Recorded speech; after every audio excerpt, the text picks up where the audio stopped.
இந்த ராஜாங்க குடும்பத்தை விட கோமதி குடும்பம் எவ்வளவோ மேலுன்னு சொல்லனாங்க. ஆனால் ஆமாங்க, அந்த புள்ள இப்போ தான் கர்ப்பமாக இருக்கான்னு தெரிஞ்சோடனே நம்ம வீட்டு வாரிசுன்னு எப்படி போய் பதறி துடிக்கிறாங்க. ஆனால் இங்கே குழந்த உருவாகி கருவாகி பெரிய வயிறாகி குழந்த பிறக்க போகிற கண்டிஷனில் கூட அந்த தமிழ்ச்செல்வி வேணாம், அந்த வாரிசு வேணான்னு சொல்லிட்டு வீட்டை விட்டு தள்ளி விட்றாங்களே, ஒதுக்கி வைக்கிறாங்களே. இப்போ என்னங்க சொல்கிறது இந்த குடும்பத்தை பற்றி? என்ன சொல்லலாம் அப்படிங்கிறத நீங்களே உங்கள் பொண்ணான கையால் ஒரு லைக்கை போட்டு சப்ஸ்கிரைப் பண்ணி கமெண்ட்ஸில் தெரிவித்து ஒரு ஆதரவு கொடுத்துருங்க என் அன்பு உறவுகளே. இப்போ நம்ம தமிழ்ச்செல்வி பிரச்சாரம் பயங்கரமாக பக்காவாக செய்ய ஆரம்பிச்சிருதுங்க. தங்கச்சியை காப்பாற்றிட்டாரு நம்ம தலைவர். அது என்னமோ ஓகே தான், இல்லைன்னு சொல்லலை. ஆனாலும் சீண்டி விட்டுட்டார்ல, சும்மா கடந்ததை சொரிஞ்சு விட்டுட்டாரு. இப்போ நம்ம புள்ள நாமினேஷன் தாக்கல் பண்ணி பிரச்சாரத்துக்கு ரெடி ஆயிடுச்சு. எதிர்கட்சிக்காரங்கெல்லாம் பார்க்குறாங்க, நம்ம தோத்தாலும் பரவாயில்லடா, அவன் எதிரி ஜெயிக்கக்கூடாதுடா, இந்த புள்ள தாண்டா ஜெயிக்கணும் அப்படிங்கிற மாதிரி எதிரிக்கு எதிரி நண்பங்கிற மாதிரி ஆக்கிட்டாங்க. தமிழ்ச்செல்விக்கும் கொஞ்சம் ஹெல்ப் பண்ண வராங்க. பரவாயில்ல, நானே பார்த்துக்கிறேன், யாரும் எனக்கு தேவை இல்லை, என்னோட தன்னம்பிக்கையும் நேர்மையும் எனக்கு போதும் அப்படின்னு தமிழ்ச்செல்வியை பொறுத்த வரைக்கும் கெத்து மாசு வேற லெவலுங்க. உண்மையிலே பாராட்டலாம். இங்கே சேது என்ன பண்ணுறாரு, நல்ல மனுஷன் உள்ளவன் தான். பொசுக்கு பொசுக்கு பொசுக்கு பொசுக்குன்னு இந்த முத்துக்கு கோவம் வரும் பார்த்தீங்களா, அந்த மாதிரி கோவம் முரட்டுத்தனம்.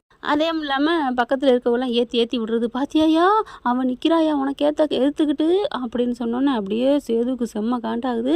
அப்போ பார்க்குறாங்க, இவளுக்கு எங்கேருந்து இவ்வளோ துணிச்சை வந்துச்சு அப்படின்னு சொல்லிட்டு ஏற்றி விடுதுங்க எல்லாம். அம்மாச்சி பார்க்குது, ஐயோ இவளை எப்படி நான் அந்த வீட்டுக்குள்ளே கொண்டு வந்துடலாம் சேர்த்துடலான்னு பார்க்குறேனே, இவ என்னடா நான் கட்சியில் நிற்கிறேன் காட்டில் நிற்கிறேன்ட்டு இப்படியெல்லாம் பண்ணுறாளே, ஒன்றும் புரியலையே. நீங்கள் அம்மாச்சி கடந்து புலம்புது.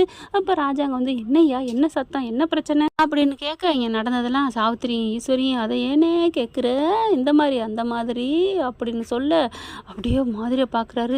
அந்தளவுக்கு அவளுக்கு தைரியம் வந்துருச்சா அப்படின்னுட்டு. அப்போ சேது ஒன்றும் சொல்லாமல் இருக்க, என்ன நீ மட்டும் பேசாமல் இருக்க என்னையா அப்படின்னு கேட்க, அது இல்லைப்பா, அது என்னடா சொல்லு, நான் தான் உனக்கு தைரியம் இருந்தால் எனக்கு எதிராக போட்டி போடுறி, பார்த்துக்கலாம் அப்படின்னு சொல்லிட்டேன் அதேன் அப்படின்னு உனக்கு கோவம் வருது அம்மாச்சிக்கு. ஏண்டா சும்மா இருந்தது ஏன் இப்படி கிளப்பி விட்ட, அப்போ நீ தான் அவள் இப்படி நிற்கிறதுக்கு காரணமா, நான் கூட அவளா எப்படா நின்னான்னு அவளை நான் இப்போ கோச்சிக்கிட்டேன் அப்படின்னு அப்பத்தா சொல்ல, சேது அப்படியே போட்டு அப்படியே பிச்சுக்கிறாரு. சே நம்மளே இப்படி பண்ணிட்டோமோ அப்படின்ட்டு. பார்த்துக்கலாம் இப்போ என்ன பெரிய இவ்வளோ அப்படிங்கல. ஐயா சேது அப்படி சின்னம்மாக்காரி வாரா, இப்படியே பார்க்குறாரு திரும்பி. என்ன சின்னம்மா நீ கவலைப்படாதையா, அவகிட்டலாம் 10 பைசாவுக்கு தேராது, நம்ம பணத்தால் அடிப்போம், பணத்தால் ஜெயிப்போம், என்னதான் முரடேன் மூர்க்கேனா இருந்தாலும் பணத்தை கொடுத்து ஜெயிக்கணும், கெட்டது செய்யணுக்கா நம்ம வர்றோம், நம்ம சம்பாதிக்கிறாக்கா வர்றோம் அப்படின்னு சேதும் இறங்கலை. இருந்தாலும் அவளை ஜெயிக்கணும் அப்படிங்கிறக்காண்டி சின்னம்மா ஒருத்தி தூண்டுறாளா. சரி சின்னம்மா நீ சொல்கிற மாதிரி செய்கிறேன், நீ சொல்லிட்டு இல்லையா நான் செஞ்சிட்றேன், ஆனால் காசெல்லாம் நீ எவ்வளோ இருந்தாலும் செய்ய சின்னம்மா, நான் கணக்கு பண்ணி நீ எவ்வளோ கேளு நான் தர்றேன், போதியா இது போதியா நான் பார்த்துக்கிறேன் அப்படின்னு சொல்லிட்டு, அடியே நல்ல யோகம் கிடச்சதுடி அப்படின்னு ஆத்தாள் மகளும் போய் பேச, என்ன சொல்கிறம்மா, ஆமாம் எவ்வளோ வேணாலும் செலவு பண்ணு கணக்கு தாரேன்னுட்டேன் பண்ணுவோம். அம்மா அவ்வளவு செலவு பண்ணிட்டு என்னம்மா சொல்கிறேன், நம்ம ஒரு 5 லட்சம் செலவு பண்ணுவோம், 50 லட்சம் செலவுன்னு சொல்லுவோம், காசு எல்லாத்துக்கும் கொடுத்தோம்னு சொல்லி ஓட்டு உனக்கு தாண்டான்னு சொல்லுவோம். சரிம்மா ஐயோ யோகம் யோகம் அப்படின்னு அடிச்சுக்கிட்டு இருக்காங்க. ரொம்ப சந்தோஷத்தில் இருக்குதுங்க. எலெக்ஷன் டேட்டும் நெருங்கிக்கிட்டு வருதுங்க. பிரச்சாரம் விடாமல் பண்ணுது. இந்த பிள்ளைக்கே முடியாமல் வந்துடுது. ஏண்டி வயிற்றில் பிள்ளைய வச்சுட்டு இப்படிலாம் கஷ்டப்படுறியடின்னு வசந்தி கடந்து துடிக்குது. அப்பத்தாவும் வசந்திகிட்ட போய் பேசுது, ஏண்டி உன் மவ இப்படி பண்ணுறா, நான் என்னம்மா பண்ணுறது அப்படிங்கிற செல்ல பண்ணிட்டு, என் மவ பண்ணுறதான் கரெக்டு, என்ன நினச்சிட்ருக்கீங்க, என் பிள்ளைய அவர் சீண்டுவார் நாங்கள் விட்டுட்ருப்போம்மா, என்னம்மா தள்ளி விட்டாரு, நான் விடுவேன்னா, மாப்பிள்ளை தானே விட்டு தள்ளியா, மாப்பிள்ளையா இருந்தால் அவங்க என்ன பண்ணாலும் தாங்கிக்கிட்டே போகணுமா, நீ சும்மா இரு அப்படின்ட்டு. அம்மா நான் சொல்கிறேன்னு கோச்சிக்காதீங்க, அவராக தான் சொல்லி தீண்டி விட்டுருக்காரு, நாங்கள் என்ன பண்ண முடியும், ஐயோ அவனுக்கு தான் கூறு கட்ட வேண்டாம், அப்படிலாம் ஒருத்தர் போட்டி போட்டால் புருஷன் பிள்ளைங்க பொண்டாட்டி எப்படா வாழுங்க ஒன்று சேருங்க, இன்றைக்கி நாளைக்கு அவள் பிள்ளை தாச்சி பிரசவத்துக்கு ரெடியாக இருக்காடா புரிஞ்சுக்கங்கடான்னு அப்பத்தா கடந்து தவிக்குதுங்க. இப்போ அந்த பிள்ளை பிரச்சாரத்துக்கு பண்ணிக்கிட்டு இருக்கு. மேடையில் நின்றுக்கிட்டு போடுங்க நான் அந்த மாதிரி நல்லது பண்ணுவேன் தமிழ்ச்செல்வி வாழ்க அப்படி இப்படின்னு பேசிக்கிட்டு இருக்கு. அதுக்கு இடையில இந்த மாதிரி தமிழ்ச்செல்வியவே விரட்டி விட்டாங்க அப்படின்னு நிப்பாட்ட சொல்கிறாங்க. தமிழ்ச்செல்வி என்ன இதை யார் உங்களுக்கு சொல்லி கொடுத்தது, இல்லை நாங்களே தான், நான் சொல்ல சொன்னேன்னா இது எப்படி பண்ண போச்சு, அது பார்த்தீங்கன்னா ஈஸ்வரி தாங்க காசை கொடுத்து பேச சொல்லியிருக்கு. பேசிக்கிட்டு இருக்கையில் டக்குன்னு மைக்க பிடிக்குது. இங்கே பாருங்கள் அவங்க சேதுபதிக்கு எனக்கும் சண்டை தான், பிரிஞ்சு இருக்கும் தான், அது ஒரு சின்ன மன வருத்தம் தான். அதுக்காக அவங்க எதிரி கெட்டவங்க அப்படி நான் சொல்லவே இல்லை. இவங்க தெரியாமல் பேசிட்டாங்க, மன்னிச்சுக்கோங்க, மன்னிப்பு கேட்குறேன். நான் நல்லது செய்வேன், அதை மட்டும்தான் சொல்லி கேட்பேன். மற்றபடி அவங்க அப்படி இவங்க இப்படி இது எனக்கு தேவை இல்லை. என்ன உங்களுக்கு பிடிச்சிருக்கா, நான் நல்லது செய்வேன்னு நம்புறீங்களா, ஓட்டு போடுங்க, அவ்வளவுதான். மற்றபடி நான் 5000 கொடுத்து எனக்கு ஓட்டு கேட்குறதும் 2000 குடம் இப்படி சேலை பட்டு புடவை அதெல்லாம் கொடுத்து நான் ஓட்டு கேட்குறது அது மாட்டேன். நான் அதை ஏன் கொடுத்து கேட்கணும், உங்களுக்கு தானே நான் நல்லது செய்ய வர்றேன். அப்போ இதெல்லாம் கொடுத்தா நான் சம்பாதிக்க வரேன்னு அர்த்தம். நான் இதுவும் கொடுக்கவும் மாட்டேன், உங்களுக்கு நல்லது செய்வேன், ஏன்னா நான் வர்றதே உங்களுக்காக அப்படின்னு சொல்ல சூப்பர்மா சூப்பர்மா அப்படின்னு எல்லாரும் வாழ்த்து சொல்லி கை தட்டுறாங்க. அந்த சமய கூட்டத்தில் பார்த்தீங்கன்னா ஒரு பொண்ணு ரொம்ப ஏழ்மையான பொண்ணுங்க, அதுக்கு பிரசவமாக இருக்கு, வயிறு பிரசவம் எடுத்துருது. ஐயோ அம்மான்னு கத்த என்னாச்சு என்னாச்சுங்கிறாங்க. இவளா அப்படின்னு சொல்லிட்டு இவளுக்கு யாருமே இல்லையே, இவ ஓடி வந்தவளாச்சே, புருஷன் கை விட்டுட்டு ஓடி போயிட்டேன், இவளை யார் பார்க்குறதுன்னு எல்லாரும் ஒதுங்குறாங்க. இவளுக்கெல்லாம் தேவையா, அவங்க வீட்டில் அம்மா அப்பா சின்னம்மா எத்தனை பேர் அண்ணன் தம்பின்னு இருந்தாங்க, அம்புட்டையும் விட்டுட்டு ஒருத்தன் முக்கியன்னு ஓடி வந்தா, இந்த அவனும் வயிற்றுல பிள்ளைய கொடுத்துட்டு ஓடி போயிட்டேன். இது காடு கழனியில் வேலை செஞ்சு பாவம் பிள்ளை பொழைச்சிக்கிட்டு கிடந்தா, இப்போ பிரசவ வலி வந்துருச்சு, என்ன பண்ணுறது, யார் பாப்பா அப்படின்னு தவிக்கலைங்க. எல்லாருமே தள்ளி போகையில் தமிழ்ச்செல்வி பார்க்குது, என்ன சத்தம் அப்படிங்கல. இந்த மாதிரி பிரசவம் டக்குன்னு அந்த மாதிரி என்ன பண்ணுறாங்க, மேலேருந்து தமிழ்ச்செல்வி இறங்கி ஓடுது. என்னங்க இப்படிலாம் ஒரு மனிதாபிமானமே இல்லாமல் இருக்கீங்க. கீழே நிற்கிறவங்க எல்லாரும் அறிவாளி மாதிரியும் யோக்கியம் மாதிரியும், மேடையில் நிற்கிறவங்களாம் இவங்களாம் என்ன பெரிய இவங்களா பேசுறது மட்டும்தான், இவங்க வாழ்க்கையில் பெரிய பெரிய ஓட்டம் இருக்குது அது இருக்குது என்னென்ன பேசுகிறீங்க. மேடையில் நிற்கிறவங்க பூரா நம்ம ஒரு கெட்டவங்க மாதிரி. இப்போ நீங்கள் கீழே நிற்கிறவங்க என்ன பண்ணீங்க? கொஞ்சமாவது மனசாட்சி இல்லாமல் இருந்துக்காதீங்க, கொஞ்சோன்னு கருணை காமிங்க. பாவம் இல்லை, அந்த பிள்ளைய பார்க்கையில துடிக்குது பாருங்க, ஐயோ அம்மான்னு அப்படியே ஒதுங்கி போகிறீங்க. அந்த பிள்ளை அப்படி என்னங்க பண்ணுச்சு, ஊர் உலகத்தில் பண்ணாத தப்பாக பண்ணிருச்சு, பண்ணாத தப்பாகவே பண்ணட்டுமே, அதுக்காண்டி போகையில் என்னத்துங்க கொண்டு போகிறீங்க. 100 வருஷத்துக்கு முன்னாடி வாழ்ந்தவங்க இப்போ யாராவது சொல்ல முடியுமா, அது மாதிரி இந்த பிள்ளை இப்படி பண்ணிச்சுன்னு 100 வருஷம் கழிச்சு சொல்ல போகிறீங்களா? இல்லை, நம்ம பண்ணுற தர்மமும் புண்ணியமும் தாங்க கூட வரும், அதே மாதிரி பாவமும் பின்னாடியே வரும். பாவத்தை சேர்க்காதீங்க அப்படின்னு சொல்லிட்டு, அம்மா வாங்கம்மா அப்படின்னு சொல்லிட்டு பிரசவத்துக்கு தூக்கிட்டு போவோம் ஆஸ்பத்திரிக்குன்னு தமிழ்ச்செல்வி சொல்ல. ஆனால் பார்த்தீங்கன்னா இல்லை, வலி எடுத்துருச்சு, பனிக்கூடம் உடஞ்சிருச்சு.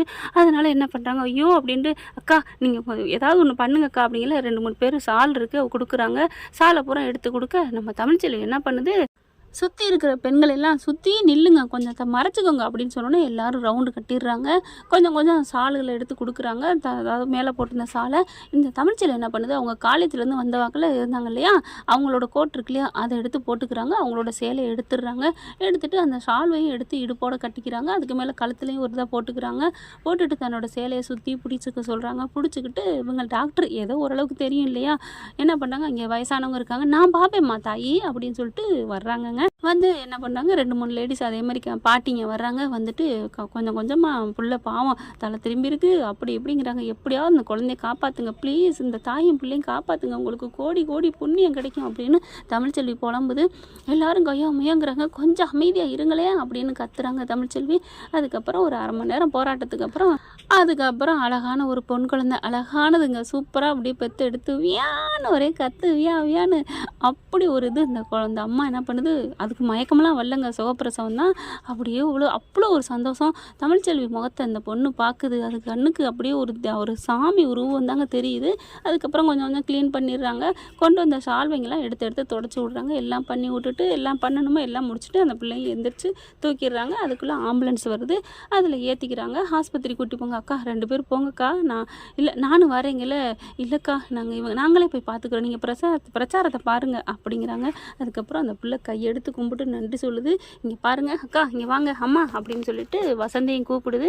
நீ பக்கத்துலேயே இருந்து எல்லாம் பண்ணணுமா, நான் பார்த்துக்கிறேன்டி தமிழ், இதெல்லாம் நீ சொல்லித்தான் நான் செய்யணுமா என்ன அப்படின்னு சொல்லிட்டு வசந்தி கிளம்பிடுதுங்க வண்டியோட. அவங்க அதான் பெத்த அம்மாவா நீ நிற்கணுமா, இது என் தங்கச்சியாக நினச்சிக்கோ இல்லை என் அக்காவை நினச்சிக்கோ.